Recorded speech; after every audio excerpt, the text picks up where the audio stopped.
An ever-present threat across the lands, goblinoids are a collection of monsters who revel in destruction and subjugating others to their will. United under a violent and ruthless god named Mugbear, goblins, bugbears, and hobgoblins make up this war-hungry group.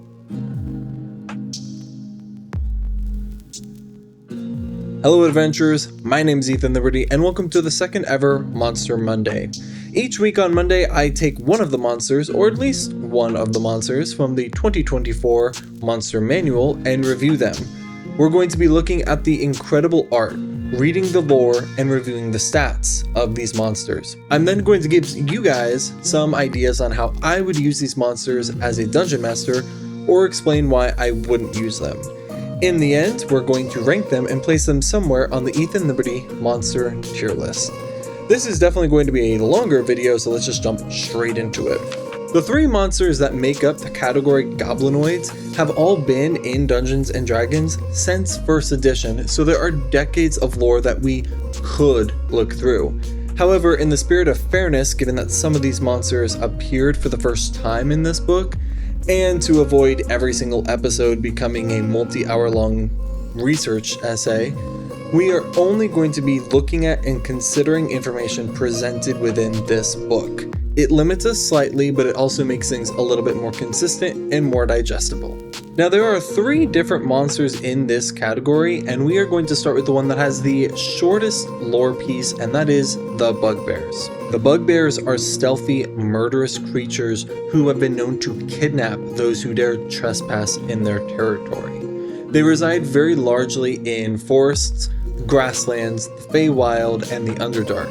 And because of their behavior and the regions that they stay in, I assume that they are either nomadic or they set up temporary living shelters and try to stay as hidden as possible. There are two types of bugbears, the bugbear warrior and the bugbear stalker, the latter being the more dangerous of the two. The stalkers enjoy the idea of terrorizing those that they kidnap, whereas the warriors, despite them liking this, are more willing to work for someone else if they are paid in food, treasure, and hunting opportunities. When we look at the stats later on, you're going to see why I'm saying this, but very clearly the bugbear stalker is the more dangerous and the more sadistic of the two, although I definitely hesitate to say that the bugbear warrior would hesitate to kill anyone that trespasses.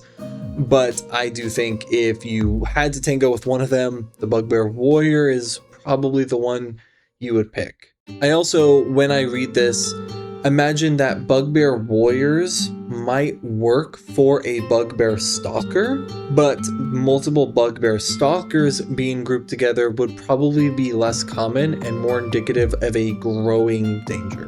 Next, we're going to talk about the goblins. These are a very famous monster in D&D and the focal point of more than one official pre-written campaign. Now, these creatures reside in all the same areas that bugbears do, with only one addition, and that is they also reside in the plane called Acheron or Acheron or Acheron. I'm not too sure how to pronounce it, and the internet can't really agree. I'm just going to refer to it as Acheron from now on. The main reason that they also reside on that plane is because they directly serve the god Mugbear when they are on that plane. Goblins are the embodiment of chaos. They love to spread it and wreak havoc wherever they go. The larger their impact is, the better. And for them, it's half parts an excuse to be cruel and half parts oftentimes serving a greater purpose. Goblins typically serve the most wild of their bunch, which can range from the best raid tactician to maybe a magic user to just the strongest of them. There really isn't a set hierarchy or criteria for being like the boss of a goblin tribe. Other humanoids oftentimes use goblins for their destructive capabilities, just focusing it on a singular target, because at the end of the day, despite them not being very powerful individually, they come in very large numbers and can be very difficult to handle if you are unprepared. It is said that Mugbear once upon a time, a long time ago, saw the destructive capacity of the goblins, and so he took a very large portion of them and brought them to his plane, Acheron, to serve under him in this infinite battle. Since then, a lot of the goblins have made their way back to the Feywild where they originated, whereas others found their way to the material plane, where they very rapidly spread out, reproduced, and become basically impossible to get rid of on the material plane. And in large part, they inherently wreak havoc to prepare for Mugbear's return to the material plane and his conquest of it. You have 4 types of goblins here. You have the Goblin Minion, the Goblin Warrior, the Goblin Boss, and the Goblin Hexer. Now that is in order of the least to the most powerful. However, Goblin Bosses still typically rule over Goblin Hexers. The leaders are going to be the most abundant in number and the weakest in power by far.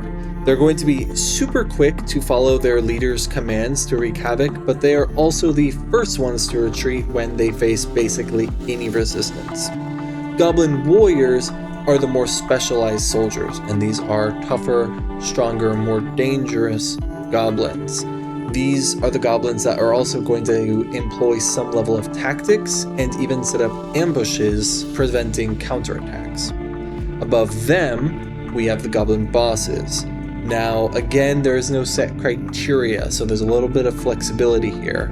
You can have a really dumb Goblin Boss or a really smart Goblin Boss, just, altering the stats a little bit to fit whatever narrative you want to push.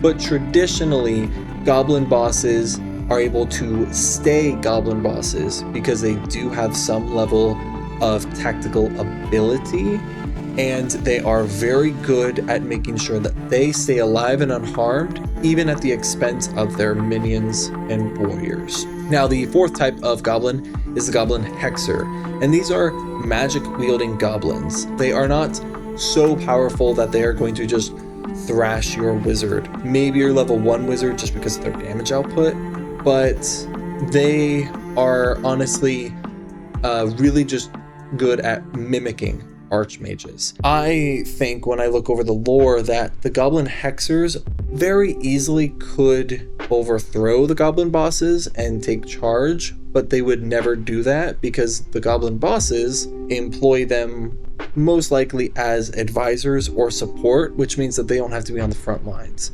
Now that was very long-winded, but effectively the hierarchy is clear. Minions are the most abundant, who are the fodder. Warriors are the trained soldiers, bosses lead them, hexers support them, and that's basically it. When I look at their lore, I believe goblin tribes, it would be more difficult for them to be purely nomadic simply because of their numbers. So what I think is that they have set homes that they establish, but they make very concentrated efforts to stay hidden. They also are known to set traps. So what I think is they find a place deep in the woods to call home, making sure that they are close enough to settlements and trade routes if they want to do a raid that they can, but far enough away that with a few traps, people aren't going to accidentally discover them. Now we get to the most militaristic of the 3, and that is the Hobgoblins. When the 3 come together, the Hobgoblins are always going to be the ones in charge because, like I said, they are very militaristic and they embody imperialism. They all have an innate ideology of spread, conquer, repeat. They don't venture into the Feywild, but they have been known to go farther out into deserts, which bugbears and goblins typically don't do. Whether hobgoblins are just by themselves or in larger bands, they effectively only have one goal, and that is to acquire as much land as possible and create as large an army as possible. They can very quickly go from threatening a local village to rivaling a nation in just a few short years. For this reason, I feel like anytime hobgoblins begin to sprout up, it would be taken very seriously. What makes them even more dangerous is that they have been known to use other humanoids, monsters, animals, and even recruit the other goblinoids to their cause. They've also been known to ally themselves with far more powerful creatures like that of even dragons, so long as at the end of the day they are promised the land that they want to acquire. Their thirst for battle and war makes them the perfect servants of Bugbear, and they happily serve him because what he wants them to do, they already want to do. There are 3 types of hobgoblins, so a happy medium between the goblins and the bugbears. The first one is the hobgoblin warrior, then you have the hobgoblin captain, and finally the hobgoblin warlord, which if warlords start appearing, then you know something has gone very, very wrong. The warriors are the simple troops. They employ simple tactics, simple strategy, and despite being larger in number, are not exactly pushovers. A singular hobgoblin warrior is more than a match for any commoner, and odds are also any regular guard. What makes them really dangerous is they are willing to sacrifice anyone and anything that they ally themselves with, including each other, in order to complete the mission. They have no scrutinies about casualties. The hobgoblin captains are the strategists. They will lead larger groups of hobgoblin warriors, and they might also lead groups that have warriors and have other creatures within them. They oftentimes will fight alongside their warriors because they are able to embody the ones that are physically close to them. The hobgoblin warriors are the 3rd type, and they are by far the most dangerous. They are exceptional strategists, and they are basically the generals of a hobgoblin army. Each warlord will lead several different captains, and despite their rank, will still oftentimes fight on the battlefield because they too are able to empower their troops to a far larger scale than the captains can. Based on what I've read about them, I don't think they shy away from discovery at all. I think they are very willing to just go head to head basically as soon as they form a small militia. It seems like they would either build or take over fortresses, just depending on what's easier and what's more readily available. I also view them as very quick moving with their plans. I think they would very rather destroy a local village and take massive casualties once the village finds out about them than wait for the village to bring in the army from the north or something like that. I view them as something that needs to be taken out very, very quickly, because if you don't, they can rapidly grow in power, and once they start steamrolling, I feel like they could become a very dangerous force.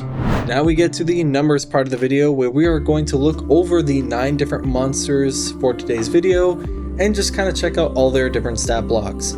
Because there are 9 that we're looking at, we're going to go through them kind of quickly. I'm going to start with the weakest monster and mostly just highlight what changes and what gets added as we get to the stronger variants. So we're going to start with the Goblin minion. Now these are small fae, and 2 important things to keep in mind here.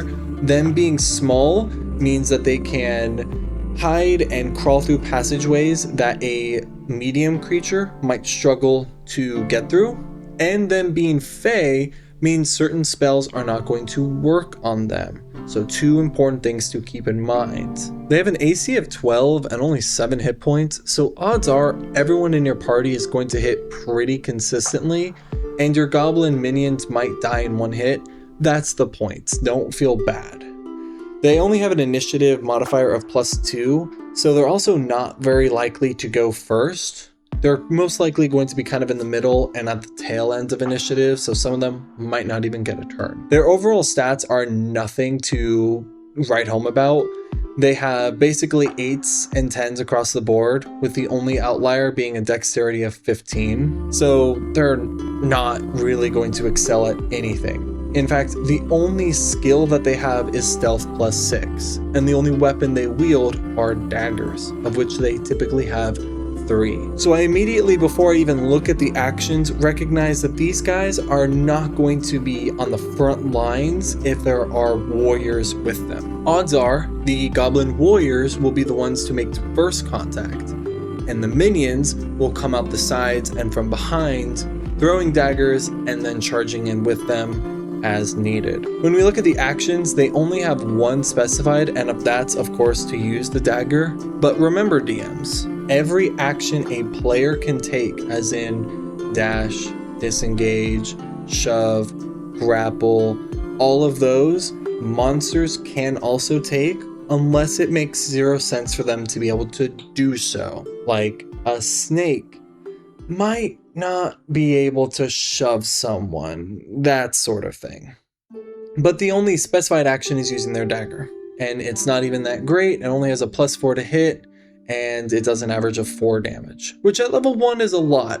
At level like 5, your party's going to shrug off and not care about. Now they do have a bonus action called Nimble Escape, which allows them to take the disengage or hide action, which is why I think that they're going to be more skirmishers. Charge in, do a hit or two, charge back out. So let's actually move to the Goblin Warriors. Immediately, we see a big jump. They have an AC of 15 and 10 hit points. So the HP didn't increase all that much, but a +3 increase of AC is actually substantial. Your lower level party might struggle to hit AC 15 a little bit. Their stats are also pretty terrible. In fact, they are the exact same stats. Once again, they still only have Stealth 6, which I think some might use and some might not. And I say that because they have options of using the scimitar or the short bow, and they have the same Nimble Escape bonus action. The way I view Goblin Warriors, breaking it down further, is that I still think most of the Goblin Warriors would take the front lines, but you might have 1 or 2 with the short bows from the side. I think though, if they have minions, they would prefer the minions coming in from behind and the side. Not because they're not cowardly, goblins are cowardly, but they're also selfish, and they want to be the one to get the kill. So if you can be up there and take the shiny before anyone else will, I think the warriors are going to go for that. Now we go to the goblin bosses, and this is where the stat block starts getting a little bit larger. They have an AC of 17 and 21 HP. These are definitely a little too strong to throw at your level 1 party, especially if they have other minions with them. Their stats finally increase, with only wisdom staying an 8. Everything else becomes 10s except dexterity, which is still at the 15. They now have multi-attack, which is something that your players get at level 5 at the earliest. So one way to look at this is like a level 5 monster. Your party doesn't need to be level 5 to fight them. In fact, at level 5, your party will steamroll this monster. But that's one way to kind of think about it conceptually. The multi-attack means that they get to make 2 attacks, and it says using scimitar or short bow in any combination. They also have the Nimble Escape bonus action, but they now have a reaction called Redirect Attack. And this is one of the changes that they made in D&D 2024 that I love. It tells you the trigger and it tells you the response, so you know exactly when this reaction should be used and what happens when you use it. The trigger is a creature the goblin can see makes an attack roll against it. The response is the goblin chooses a small or medium ally within 5 feet of itself, the goblin and that ally swap places, and the ally becomes the target of the attack instead. So, one thing to note here, I think the goblin boss will use this every single time he's targeted for the first time. And by that I mean he only has 1 reaction a round, but every single first time he's targeted, he uses this, if he can. This also tells me the goblin boss is never going to be without allies within 5 feet, and I feel like they're very likely going to be goblin warriors. So that tells you a little bit about the strategy you might want to employ when using goblin bosses. These are not macho, these are not glory-seeking creatures. They're basically cowardly raiders. Now we get to the final of the goblins, the Goblin Hexer. Now their AC drops significantly from 17 back down to 13, but they have 45 HP and can have a maximum of 70 HP if you roll for it. They have a +3 to initiative, so they're going to act ever so slightly faster than the other goblins on average. And their stats become far more diversified, with their highest stats being intelligence and dexterity at 16. Then they have 12 constitution, 10s in wisdom and charisma, and an 8 in strength.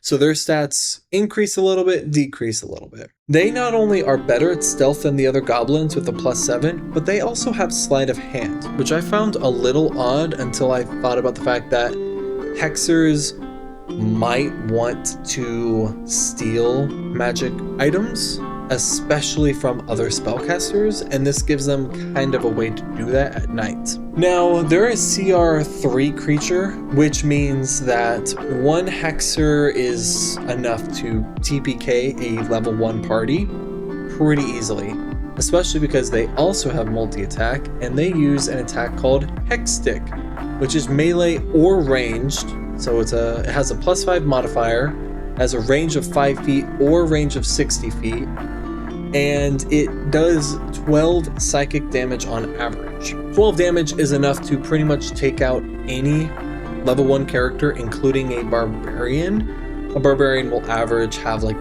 14 HP at level 1, but remember they get to make this attack twice, so they're dangerous. On top of that, they also have different spells that they can cast, including Minor Illusion at will. They can also cast Blindness, Deafness, Fairy Fire, or Grease, and they can cast each of those once a day. They have a different reaction. It's called Jinx, and it's kind of like a weaker version of Shield, depending on who the target is. Effectively, whenever the Goblin Hexer gets hit with an attack, not targeted, but hit, the Goblin Hexer can make the attacker roll a wisdom saving throw, which the roll to hit or exceed is 13. If the target fails, the attack misses. I think with an intelligence of 16, the Goblin Hexer might choose to take a hit from a weaker target if they anticipate that a stronger target is about to also strike at them. Let's say the wizard has to hit them with their quarterstaff. They're probably not going to use the Jinx on that if the Raging Barbarian is also running at them. I personally would put like a note card or something like that to remind me, just because sometimes if you don't immediately use it, you forget you have it. And these guys will never forget that they can do that. Now we move on to the second goblinoid, which is the Bugbears. We're going to start with the Bugbear Warrior being the weaker of the two. They have an AC of 14, 33 hit points, and a +2 to initiative. Their stats are actually kind of a little weird, right? They have 8 intelligence, 9 charisma, 11 wisdom, 13 constitution, 14 dexterity, and 15 strength.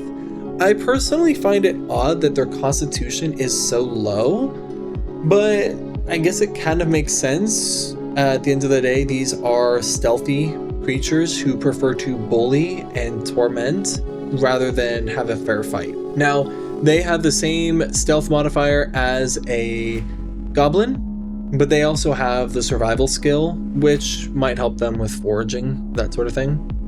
Bugbear warriors typically have hide armor and 3 light hammers, and the way the gear works in D&D 24, the reason why it's listed is to help DMs tell the players what they can and can't loot after they defeat the monster. So when you defeat a Bugbear warrior, typically you'll be able to acquire some hide armor and 3 light hammers, and it's up to the DM to determine the quality and that sort of thing of that equipment. Now these monsters have a trait, and the trait is called Abduct. And what Abduct does, or says, the Bugbear needn't spend extra movement to move a creature it is grappling. It specifies that because when in D&D you are grappling someone, your speed is halved. Effectively, it's kind of the same as difficult terrain because the expectation is the person you're grappling is going to resist the grapple. Bugbear warriors have a speed of 30 feet, which means if they grab you, they can take you 30 feet wherever they want, which can be really bad for you. Now, Bugbear warriors have two different actions they can pick from. The first being grab, which is a melee attack roll that still deals damage on a hit. And if it does hit you, you have the grappled condition. So they operate differently than player characters. For player characters, if they choose to grapple, they are not dealing bludgeoning damage without using some other type of resource. Bugbear warriors can just grab you and still deal damage to you, which means I view it as if they grab someone who's low health, it's kind of like them knocking them out and then taking them. It's just kind of how narratively I would explain it. They can also just choose to use their light hammers and they get advantage on the attack roll if the target is grappled by the bugbear. So I also think what Bugbear warriors are going to try and do is have at least one warrior per person they are attacking if they are in a group, and basically grapple and then smack them with the hammer until they're knocked out. I don't think Bugbear warriors will immediately kill adventurers. They might steal all of their equipment and force them to basically be their slaves. But it does kind of depend on the setting and on the narrative that you are trying to write with your party. When we get to the Bugbear Stalker, we see an immediate jump in the numbers.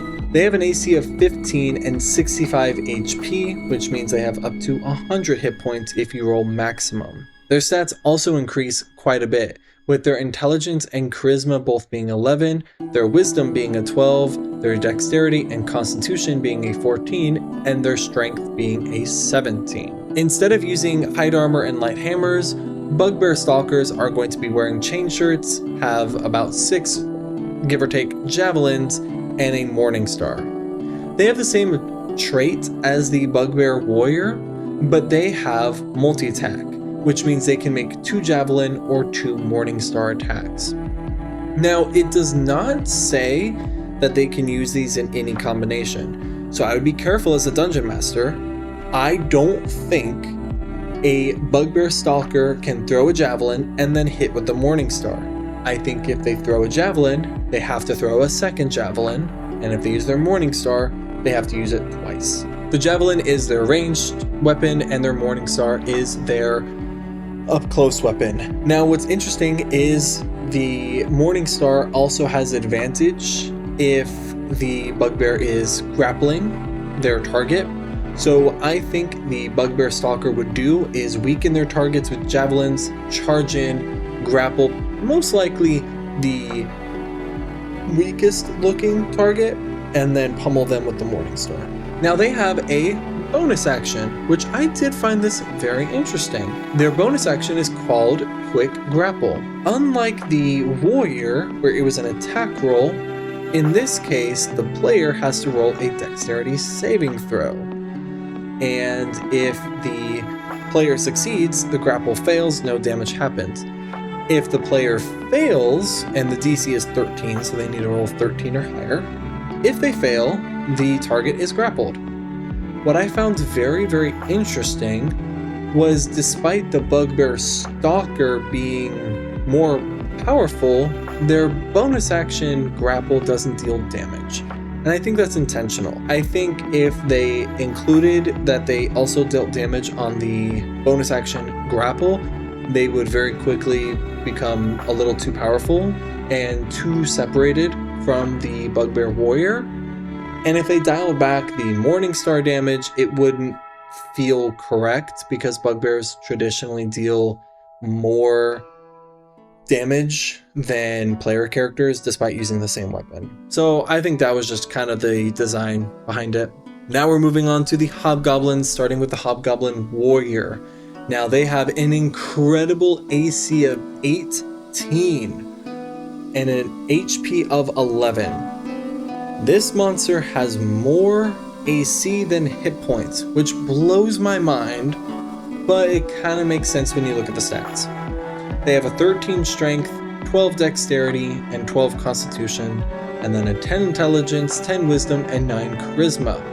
And they wear half plate armor, and they will wield a longbow and then a longsword and a shield, depending on whether they want to be ranged or melee. When I look at this, I immediately think that the Hobgoblin warriors are not afraid of getting hit, but once they get hit for the first time, they realize just how squishy they might be. Because with an HP of 11, a lucky hit from a fighter or barbarian might one-shot these guys. But it's going to have to be a lucky hit to break their AC. In other words, the Hobgoblin warriors are going to be very confident until they get hit in the face. Then that confidence might shatter a little bit. Now they too have a trait, and it is called Pack Tactics. Several different beasts have this trait, and so I find it funny that the Hobgoblin warrior does. But basically, what the trait means is when the Hobgoblin has an ally within 5 feet of their target that's not incapacitated, as in they're upright and they're still fighting, the Hobgoblin has advantage on that attack. What this tells me is Hobgoblin warriors are going to attack in at least bunches of 2, as in 2 Hobgoblin warriors per target. They are not going to go off by themselves because then the trait is wasted. They have 2 different actions that they can take, being the longsword and the longbow. They both have a +3 to hit, so that's the other thing. They're also not going to hit very often. The longsword does 2d10 plus 1 slashing damage. The longbow does 1d8 plus 1 piercing damage plus 3d4 poison damage. But poison is not in the gear. So I, as a DM, would make note of about how many arrows each Hobgoblin warrior has, and when the party defeats them, I would tell them that they can then take those pre-poisoned arrows as loot, each one dealing, I would dial it back a little bit, maybe 1 or 2d4 poison damage, but it doesn't make sense to me that the arrows are magical, because Hobgoblin warriors don't really have magic. And it also doesn't make sense to me that they are poisoning them mid-combat and it doesn't show that they have poison on them. Now we get to the Hobgoblin Captain. This is where the numbers kind of balance out a little bit and my sanity is restored. Their AC drops down from 18 to 17, so it's a little bit easier to hit a captain than it is a warrior, but their hit points increase from 11 all the way up to 58. And with a +4 initiative, they are more likely to act first. Their stats also kind of balance out a little bit more.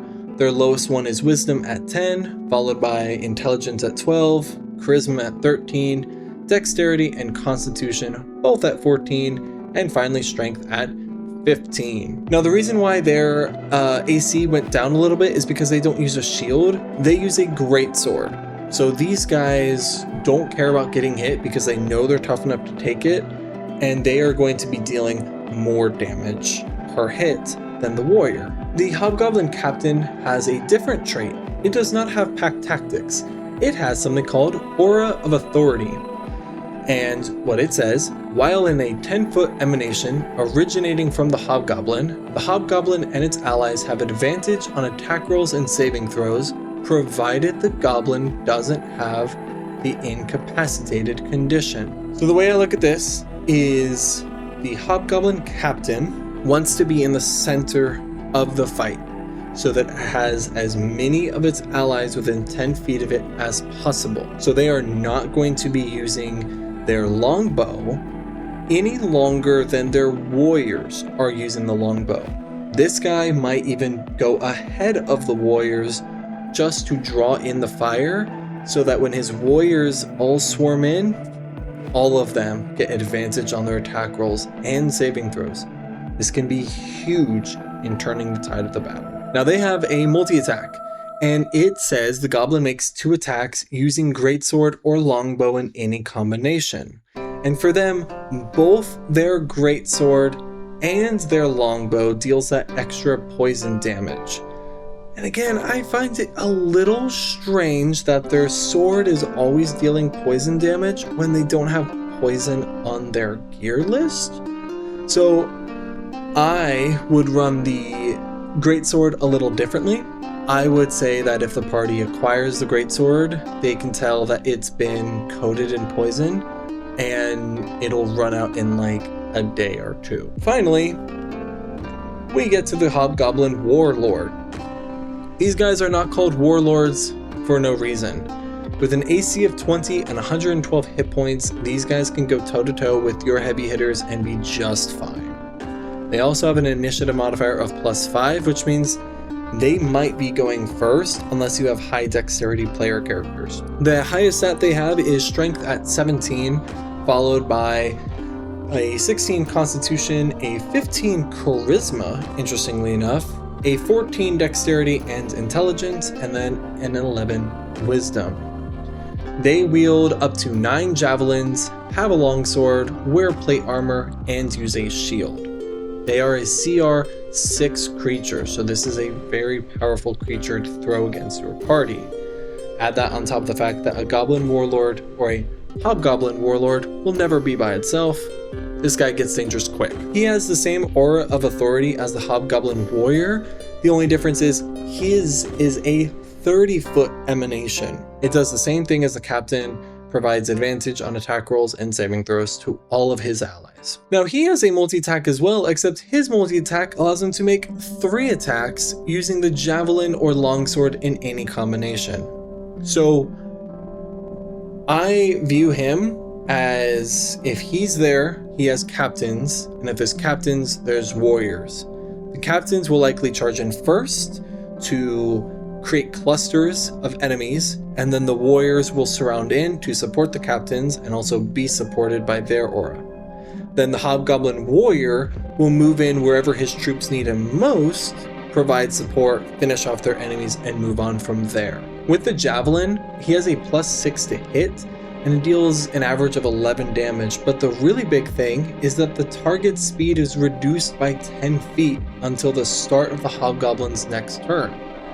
So I think the Hobgoblin Warrior would use the Javelin on other ranged attackers or on anyone trying to run away to slow them down. His Longsword has a +6 to hit and just deals 12 slashing damage on average, but no poison. And this is why the poison, I mentioned it a few times, the poison kind of trips me up a little bit. I don't know why the Warlord doesn't deal poison damage, but he doesn't. He has a reaction on top of everything else called Parry.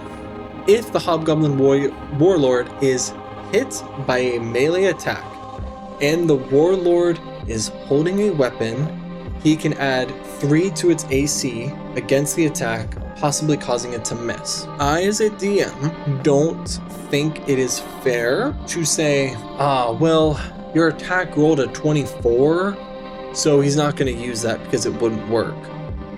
I think that the Hobgoblin Warlord would use this against an attack roll of 24 or 25, even though that'll fail. I think if the attack roll is 26 or higher total, which is crazy, he wouldn't use it because at that point he knows he can't parry it. Be fair to your party. Sometimes it's better to just do something you know is going to fail to make the players feel good, because you get to hit them 3 times with this guy on top of all the other dudes. Honestly, if your party is facing a Hobgoblin Warlord unprepared, they very well might lose because he also gets advantage on his attacks. That's the thing I might not have mentioned. The aura applies to him too. Now we get to the ideas on how I would use them.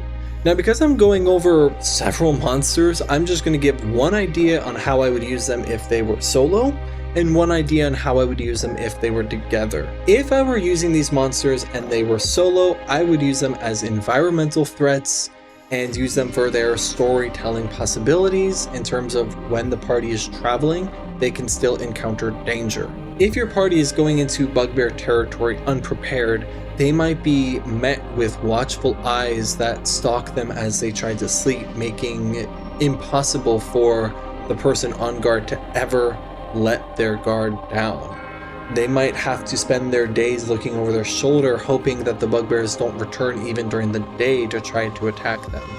If they go into goblin territory, they might get worn down by incessant traps and small ambushes, and eventually, if they aren't careful, a large ambush trying to capture them and steal their equipment. And if they go into hobgoblin territory, they face an even greater threat of a full-on militaristic force seeking to capture them, either to make them, fight for their army or work for them in terms of, manual labor or something of that nature. I don't think these monsters have to always have larger story arcs, but I think with all of them, you can have larger story arcs.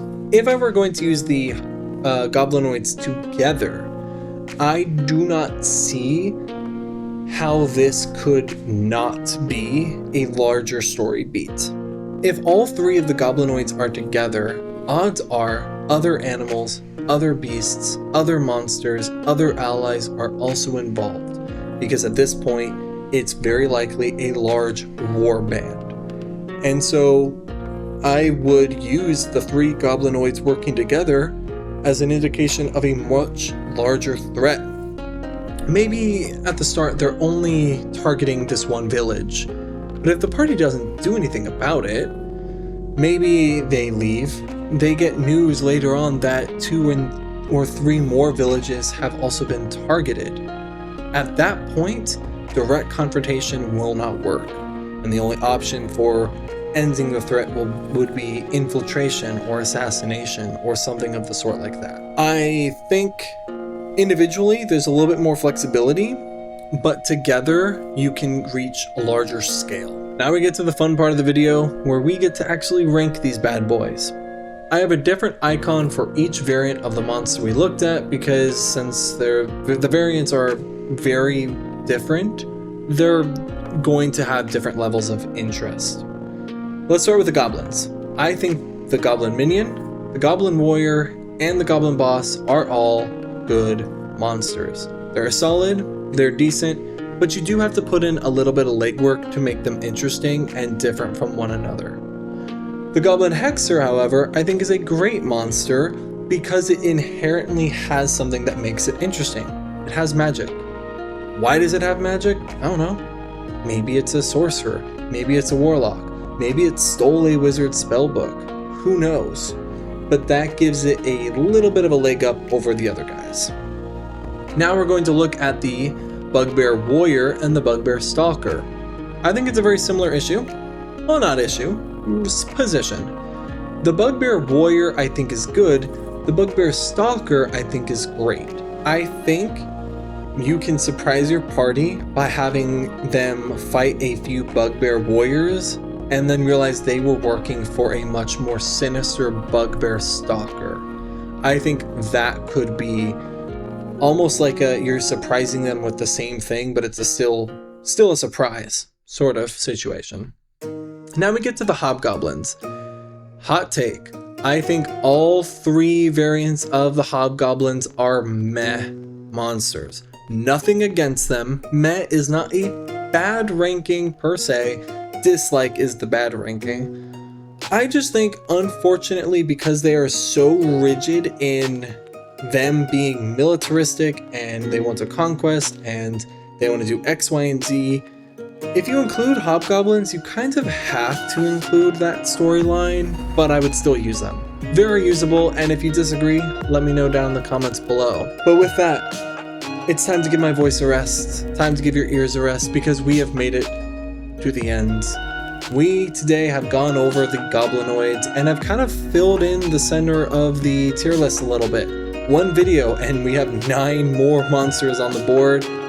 I am really enjoying this series. I hope you guys are too. If you enjoyed the video, be sure to give it a like and then consider subscribing to the channel for more D&D and more gaming content. I hope all of you guys have a fantastic rest of your night, and I'm going to see you guys very soon.